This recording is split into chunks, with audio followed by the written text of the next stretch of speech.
If you're a pastor or ministry leader, you might be thinking about the future of the church and how changes in culture and technology and COVID 19 have impacted the way that we do church and how we share the gospel. I wanted to share with you this idea that's very common in today's churches as we seek to move forward into the future. And this is this idea that bigger is always better. You know, as a pastor of one church for 16 years, I used to drive by a mega church every single day to get to my church. This mega church was just 1 block away from my house. And very often, as I would drive by this massive church with multiple services and multiple ministries for the community, sometimes I'd ask myself, why isn't my church bigger? And why aren't my ministry dollars bigger? You know, as I think about the future of the church, we might think in terms of how can our churches get bigger? But I wonder if we're asking the right question. I wonder if we can ask a question about how can we be more influential as we seek to do ministry? Because in the Bible, bigger wasn't always better. I want to ask you this question. What was the church like in the first century? How big were churches in the first century? You know, if we read the book of Acts, it's very clear that in the book of Acts, there were several thousand people who were baptized in one day or were converted in different key moments in the book of Acts. And yes, it's clear that people gathered in the temple to have fellowship and worship and to continue to earn the favor of the people. But the reality is that the house church movement was really the driving force behind the exponential growth that existed and that happened in in the first century church.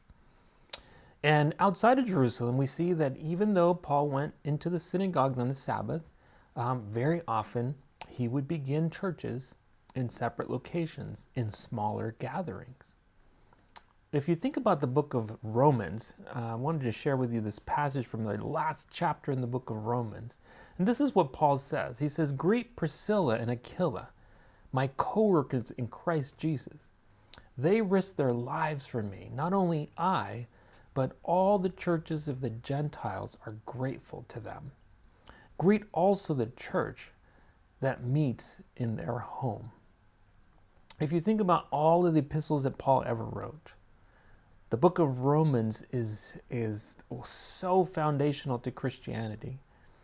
Paul wrote this at the end of his ministry to affirm the churches that existed in Rome. But my question for you is this: what did the churches in Rome actually look like? You know, when we think about what Rome, the greatest city of that time, what Rome looked like, we may consider that Rome was filled with these massive churches to the Christian movement.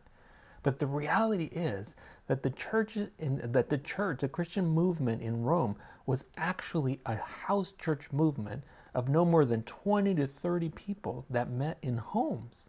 This is why Paul is saying to Priscilla and Aquila, his most prominent supporters in Rome, to thanking them for all their work and to support and to affirm the church that met in their home. And he mentions the Gentiles, the other Gentile churches that existed all throughout the Roman Empire.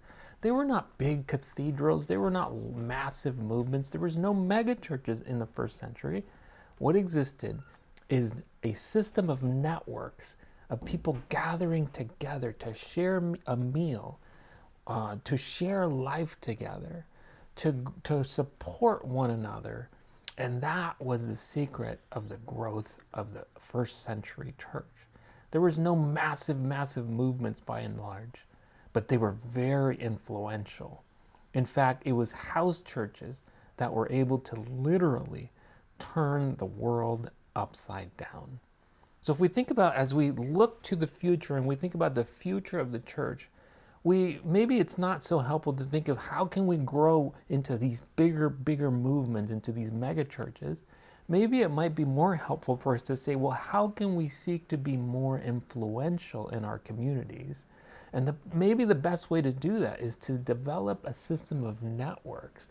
How can we be intentional about creating spaces for people to gather and to live life together outside of worship, throughout the week, whether it's at home or whether it's in the workplace, and whether it's in lunch rooms or whether it's in conference rooms at work or in study hall rooms at school.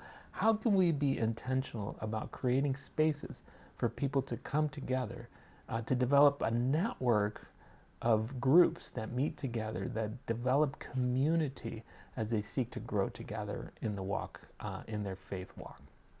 What kind of conversations can we be having with our ministry leaders in our churches so that we can become more intentional about creating spaces, creating networks of people to come together, to read books together, to learn skills together, to start running clubs together, where we develop relationships, where we begin to share life together and then begin to share our faith together as we seek to grow and to be influential in our communities.